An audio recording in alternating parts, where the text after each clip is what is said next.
ये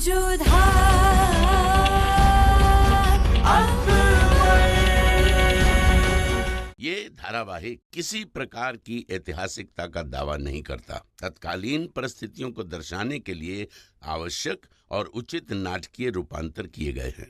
ऐतिहासिक रूप से जोधाबाई के स्थान पर हरकाबाई, हीर कुंवर जैसे नाम इतिहास में प्रचलित हैं। ये धारावाहिक किसी भी सामाजिक परंपरा और पारिवारिक संबंधों का ऐतिहासिक दावा नहीं करता है।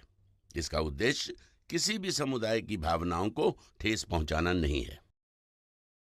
हमने अपनी तीनों बेगमात के तोहफे देखे।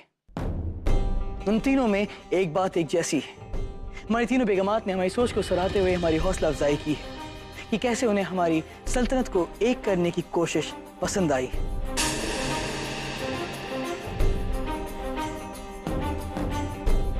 सबसे पहले बात करेंगे रुकैया बेगम की, जिन्होंने हमें एक शमशीर दी जो एक सिपाही के लिए उम्दा तोहफा है, और जोधा बेगम ने हमें दिया वो ताज जो हमेशा हमारे सर पर रहकर हमें हमारी जिम्मेदारियों का एहसास दिलाता रहेगा। ये तोहफा हमारी जिंदगी का सबसे खूबसूरत तोहफा होगा। लेकिन जो तोहफा हमारे दिल को छू गया है वो है सलीमा बेगम का दिया हुआ गलाबंद।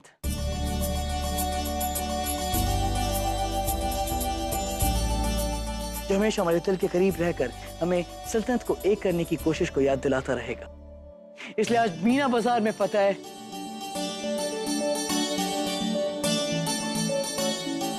सलीमा बेगम की हुई है।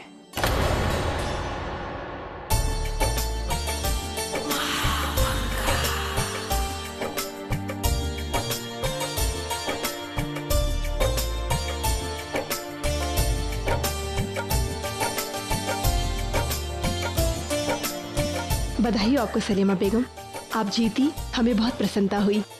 जी शुक्रिया। हाँ सलीमा बेगम, मुबारक हो। आज आखिर आपने हमें शिकस्त दे ही दी।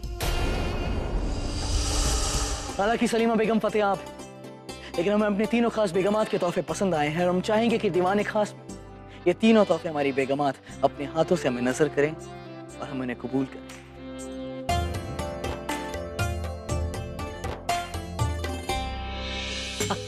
चल मेरे घोड़े टिक टिक टिक, घोड़े और तेज चलाओ। और तेज, जो हुक्म मेरे खाने खाना। ये लो।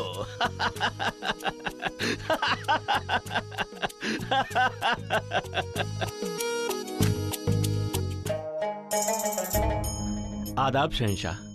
आदाब। आदाब शहंशाह। आदाब। तो खाने खाना आजकल आप बड़े शरारती हो गए। नहीं शहंशाह, रहीम तो बड़े ही प्यारे बच्चे हैं। अगर आप हमारे बेटे गनी खान से मिलते तो हैरान रह जाते। शरारत उसे कहते हैं। लेकिन जितने ही शरारती थे आज उतने ही लायक हो गए। बेशक आपके साथ साथ हमें भी गनी खान पर बहुत फख्र है। जिस तरह से उन्होंने काबुल को संभाला है वो काबिल तारीफ है। सियासत में माहिर, जंग में गाजी और वफादारी में बेजोड़। ये तो आपका बड़प्पन है शहंशाह कि आप उसकी इतनी कद्र करते हैं। इस बार जब वो आएगा तो अपने सीने से लगाकर कहूंगा कि बेटे, तुमने हमारे सारे कर्ज उतार दिए। आदाब।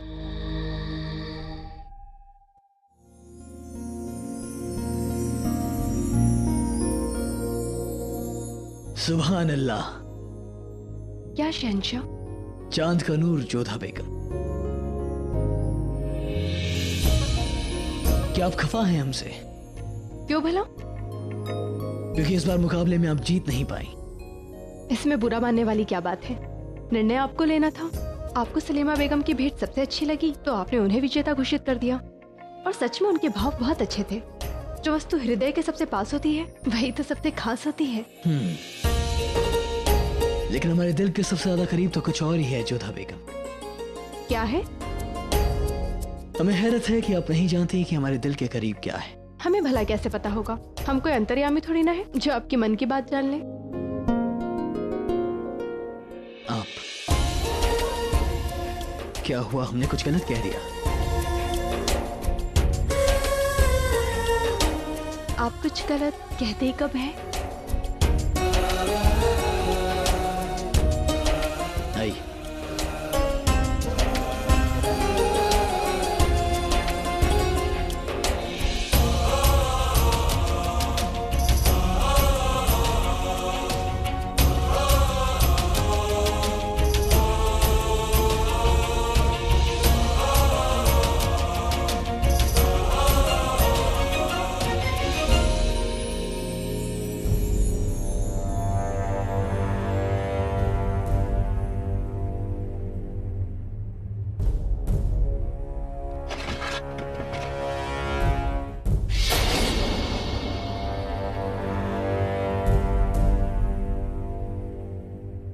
इतनी आवाज क्यों कर रहे हो? हाथ क्यों कांप रहे हैं तुम्हारे?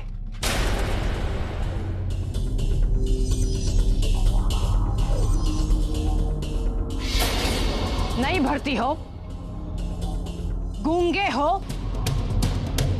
फिर जबान क्यों नहीं खुल रही तुम्हारी? क्या चाहते हो तुम?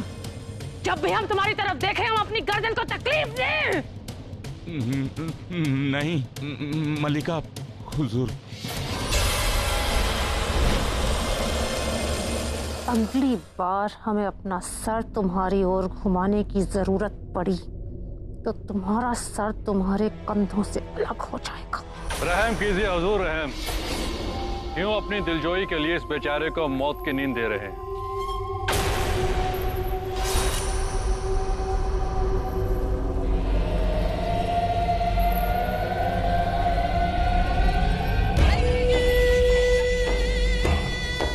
तो हम क्या करें? यहाँ बैठे बैठे दिमाग खराब हो रहा है हमारा। आगरा हमारी मुट्ठी में नहीं, मुगल सल्तनत की गद्दी हमारी मुट्ठी से बहुत दूर है। जलाल पर हमला तक नहीं हुआ। जब तक हमारे दिल को सुकून नहीं मिलेगा हम किसी को सुकून से रहने नहीं देंगे। हुजूर, हम आपकी बेचैनी समझ रहे हैं, मगर हम हमला करने ही वाले हैं। तो फिर इतनी बेचैनी क्यों? किस तरह हमला कर सकते हैं हम जब तक गनी खान जिंदा है फाजिल बेग? जैसे ही गनी खान के कानों में भनक पड़ेगी कि हमारी फौज आगरा के कूच के लिए निकल रही है, सबसे पहले ये पैगाम मुनिम खां और जलाल को पहुंचा दिया जाएगा। हुजूर साहब, आपके गुस्से को ठंडा करने के लिए ठंडा और मीठा तरबूज नोश फरमाएं।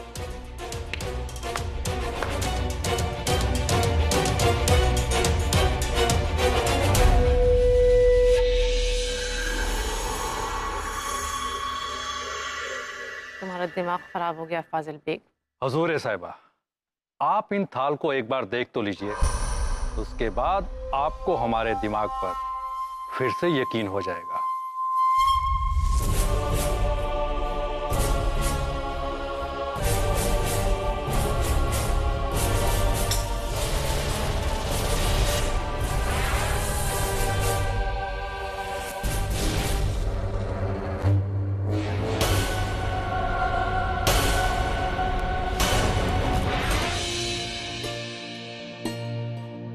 वाह, क्या मीठे तरबूज हैं। इसे खा के हमें हमारी बचपन की याद आ गई। अब्बा के साथ हम जाया करते थे बहुत दूर खेतों में, और वो खुद हमें अपने हाथों से रसीले तरबूज खिलाया करते थे।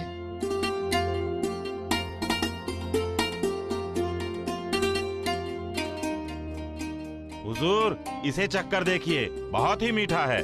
बेशक, हम जरूर चखना चाहेंगे। पेश करो। जी।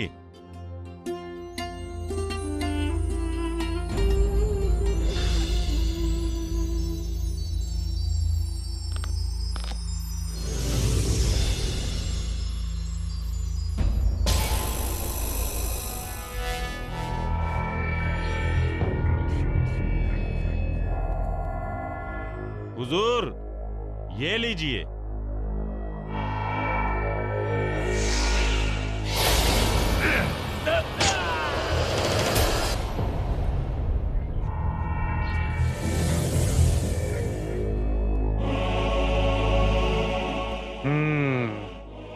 मीठे, खून की महक से लबरेज। खून की महक हमें तरो ताजा कर देती है।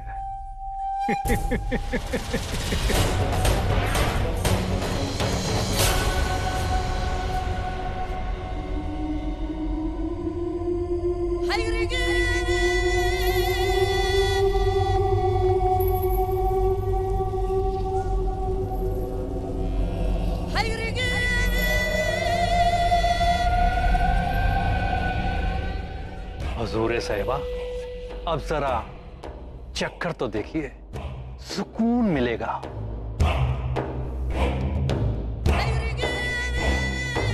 ताजा है। बेशक, दोनों को अभी अभी काटा गया है। एक से आपके गले को सुकून मिलेगा और दूसरे से आपके दिल को।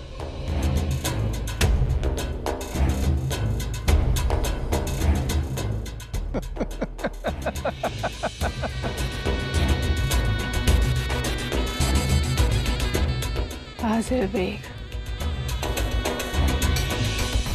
दुनिया में एक तुम ही हो जो हमें अच्छे से समझते हो।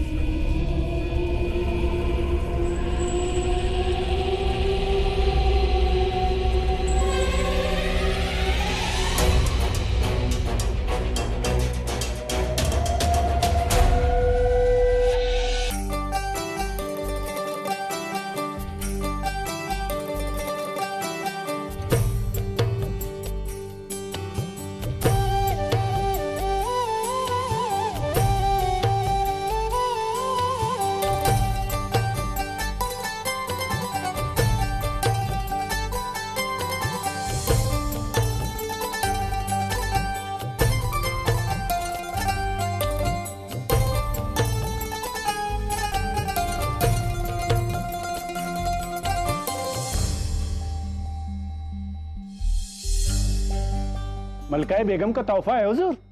आप तो ऐसे देख रहे हैं जैसे सांप हो। क्या?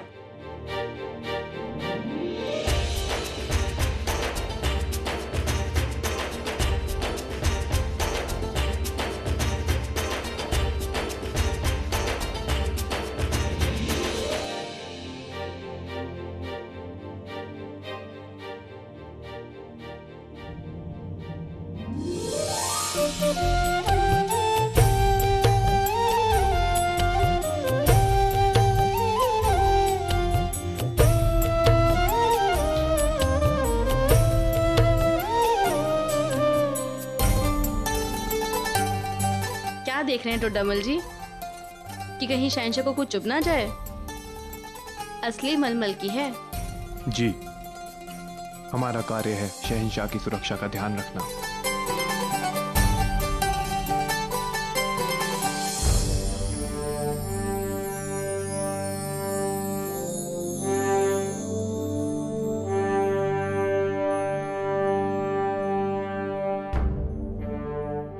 वैसे इस बार मीना बाजार सबके लिए नहीं था, नहीं तो हमको तो पूरा यकीन था कि हम ही जीते।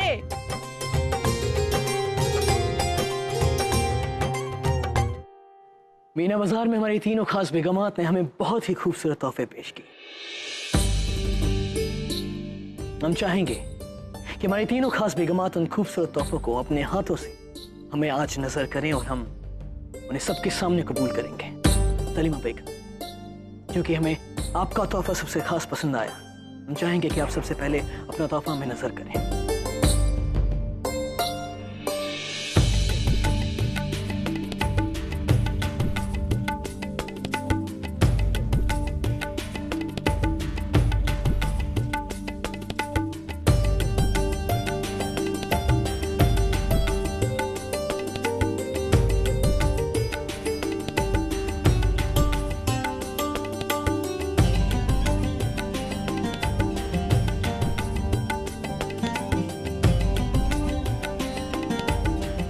शुक्रिया सलीमा बेगम। जी शुक्रिया।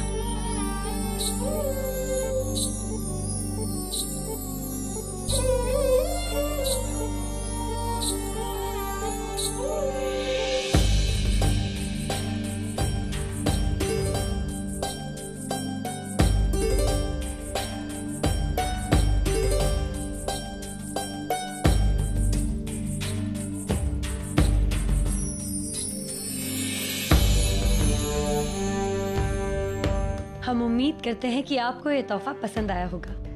शुक्रिया रुकैया बेगम।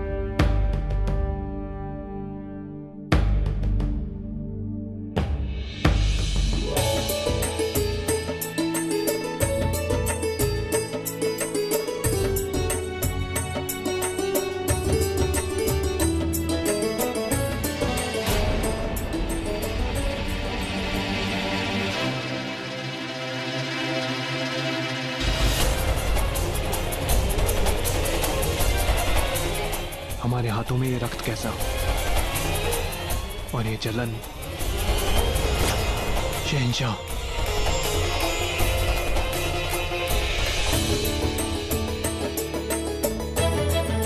रुक जाइए शहंशाह, ये ताज मत पहनिए।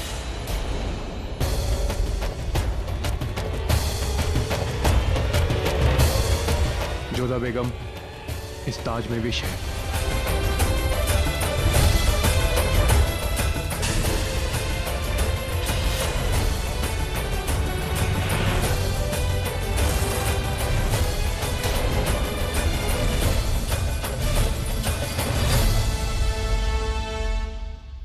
बेहूदगी है टोडरमल साहब। क्षमा चाहते हैं शहंशाह, परंतु इस मुकुट में घातक विष है।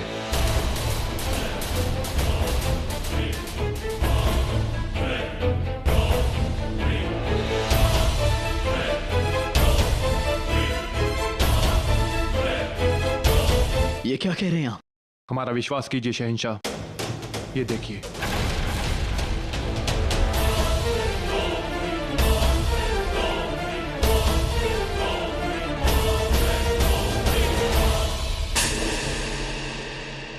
कुछ देर पहले हमारे हाथ में जलन हुई, रक्त बहा, क्योंकि हमने आपकी इस भेंट को छुआ था।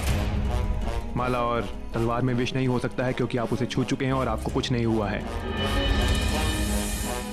इसका मतलब साफ है, विष इस मुकुट में ही है।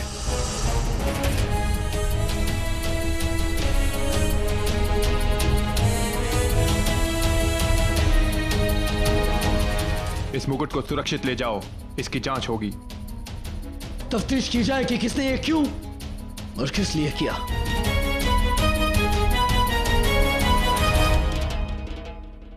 हकीम साहब, इस मुकुट की जांच करके बताइए कि इसमें विष है या नहीं।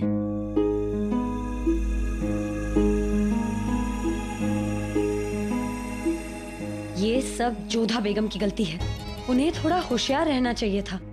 ऐसा मत कहिए रुकैया बेगम। जोधा बेगम को कैसे मालूम हो सकता है कि उनके बनाई हुई पगड़ी के जरिए कोई शहंशाह पर हमला करेगा।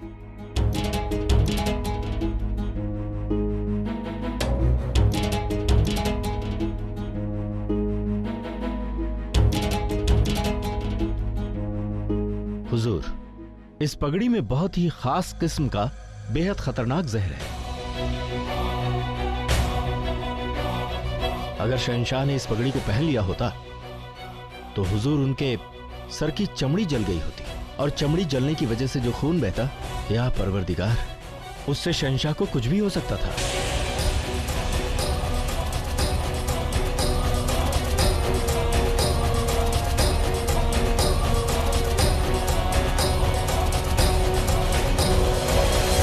कीमिया अगर साहब, हम चाहेंगे कि आप तोड़मल साहब का इलाज शुरू करें।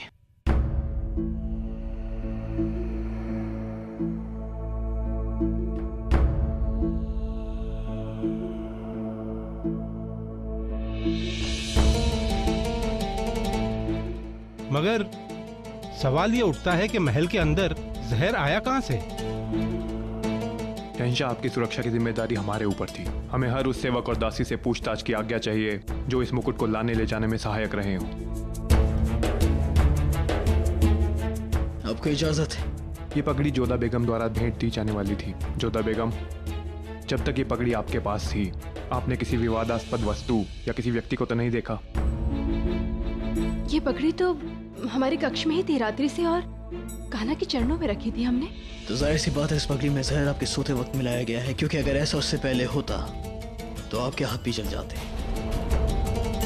आप सही कह रहे हैं शहंशाह। निश्चित ही पगड़ी में जहर तब मिलाया गया है जब जोधा बेगम गहरी नींद में थी।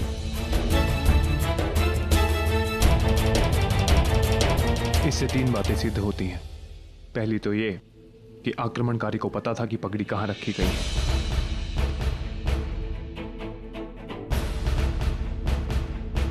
दूसरा ये कि आक्रमणकारी जो कोई भी है, उसे जोधा बेगम के कक्ष में जाने की स्वतंत्रता है।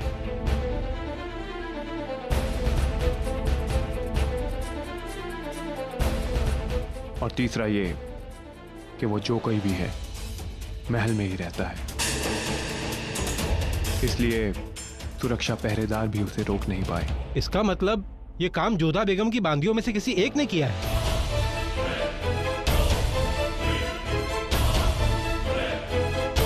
जोधा बेगम की सेविकाएं आगे आए। शहंशाह, मोतीबाई ऐसा नहीं कर सकती है। अब फिक्र ना करें जोधा बेगम, ये बस एक पूछताछ है। कल रात को आप कहाँ थे? जोधा बेगम के सोने के पश्चात हम भी वहां से चले गए थे।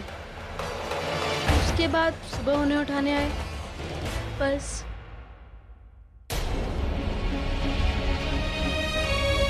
शहंशाह, मामला पेचीदा है, इसलिए हमें गहराई से जांच करने की आज्ञा चाहिए।